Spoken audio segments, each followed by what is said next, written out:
Muse de Denis Lindon. Nouveaux exploits et mort d'Hercule. Contrairement à Thésée, Hercule ne s'était pas assagi en prenant de l'âge. À peine son 12e travail terminé, il se lançait pour son propre compte cette fois dans de nouvelles aventures et accumulait d'innombrables victoires sur des taureaux, des monstres, des dragons et des géants.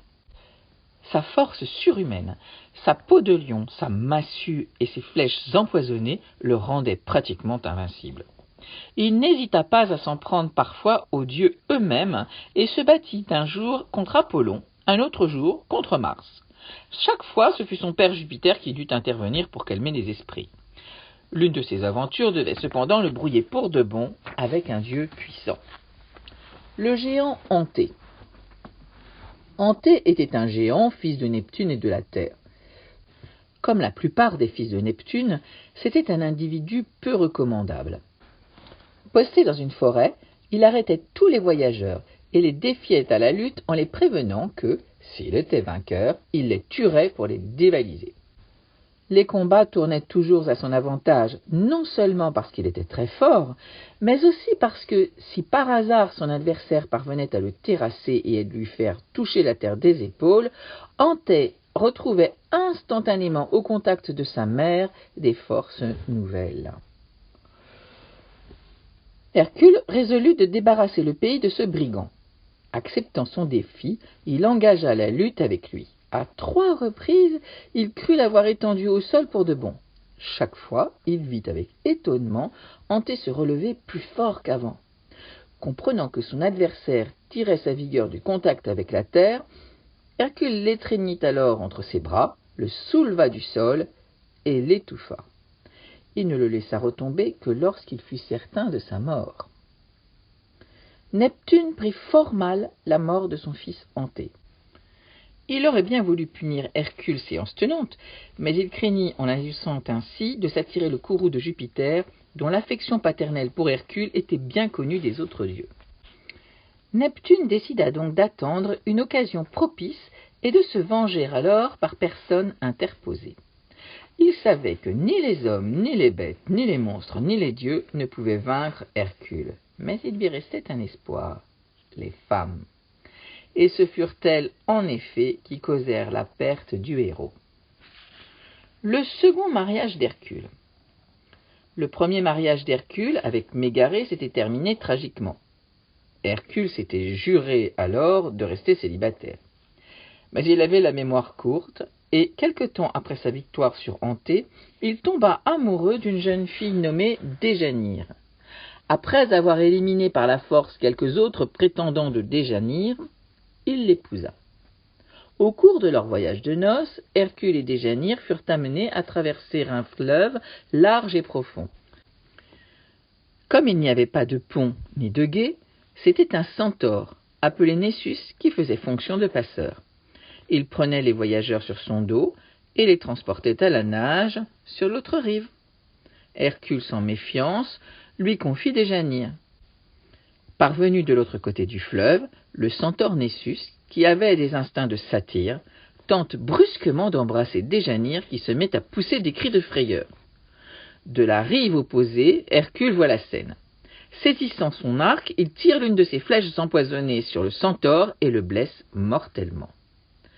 Avant de mourir, Nessus, inspiré sans le savoir par Neptune lui-même, a le temps de murmurer quelques mots à Déjanire. Pour me faire pardonner mon ignoble agression, je vais te rendre un grand service. Prends dans un flacon quelques gouttes de mon sang. C'est un élixir d'amour qui te permettra, en cas de besoin, de reconquérir l'affection de ton mari. Il te suffira pour cela de verser le contenu du flacon sur un vêtement quelconque et de faire porter ce vêtement par Hercule. Déjanire, qui connaissait la frivolité d'Hercule, se dit que le conseil de Nessus lui serait peut-être utile un jour. Elle remplit le flacon et le cacha dans ses bagages. Pendant ce temps, pareil à Tarzan, Hercule s'était jeté à l'eau et d'une brasse puissante avait traversé le fleuve pour rejoindre son épouse. Le reste du voyage de noces se déroula sans incident. Les deux époux s'installèrent dans une grande maison, quelque part en Béotie, et y passèrent des mois paisibles. Puis, le démon de l'aventure s'empara à nouveau d'Hercule. Après avoir promis à Déjanire qu'il serait bientôt de retour, il partit pour de nouveaux exploits. Un soir, se trouvant dans une auberge, il s'enivra, chercha querelle à un jeune homme qui ne lui avait rien fait, et le tua. Cette fois, Jupiter se fâcha et jugea que son fils avait besoin d'une nouvelle leçon. Il lui imposa d'aller se mettre au service d'une jeune reine nommée Omphale, qui, comme naguère Eurysthée, pourrait lui imposer les épreuves de son choix. Omphale était une femme sadique et perverse. Elle trouvait du plaisir à humilier les gens. Connaissant la réputation de virilité d'Hercule, elle l'obligea à se vêtir en femme, à porter des bijoux, à se livrer à des travaux ménagers, à filer la laine et à tisser des étoffes. Docile, Hercule se soumit à tous les caprices d'Omphale pendant 1 an, jusqu'à ce que Jupiter lui eût pardonné. Joyeux, il se mit alors en route pour rejoindre son épouse, Déjanire. Mort d'Hercule. Sur le chemin du retour, Hercule se trouva retardé par diverses affaires. Désireux de rassurer Déjanire sur son sort, il envoya au-devant de lui sa petite escorte de serviteurs et de servantes, en les chargeant de prévenir sa femme de son retour imminent. Parmi les servantes se trouvait une jeune fille d'une grande beauté qu'Hercule avait recueillie au cours de son voyage. En la voyant, les amis de Déjanire ne manquèrent pas de supposer qu'elle était la maîtresse d'Hercule, et ils firent partager leurs soupçons à Déjanire elle-même. Celle-ci se souvint alors, et Neptune n'était sans doute pas étranger à cette réminiscence, de l'élixir d'amour que lui avait confié le centaure Nessus en mourant. Conformément aux instructions qu'il lui avait laissées, Déjanire sortit d'une armoire une tunique toute neuve qu'elle avait brodée pour Hercule pendant son absence, la trempa dans le sang de Nessus et chargea un serviteur d'aller au-devant d'Hercule pour la lui remettre. Touché de cette marque d'affection, Hercule se fit un devoir d'endosser aussitôt la tunique. Il ne l'avait pas plus tôt mise qu'il se sentit dévoré de brûlures atroces sur tout le corps. Le sang du centaure, mêlé à celui de l'hydre de Lerne dans lequel Hercule avait trempé ses flèches, était en effet devenu un poison d'une puissance surnaturelle. C'est en vain qu'Hercule essaya d'arracher la tunique. Elle semblait collée à sa peau et Hercule ne pouvait pas l'ôter sans s'écorcher vif.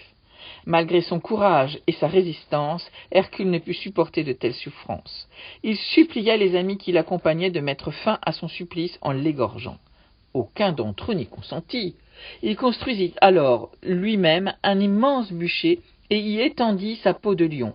Il se coucha en implorant ses amis d'abîmer le bois.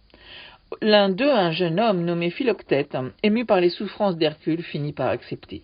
« Tu es mon plus fidèle ami, lui dit Hercule, je te lègue mon arc et mes flèches. Quant à ma massue, fais-la brûler avec moi. » Philoctète enflamma alors le bûcher et le corps d'Hercule fut bientôt consumé. L'immortalité d'Hercule.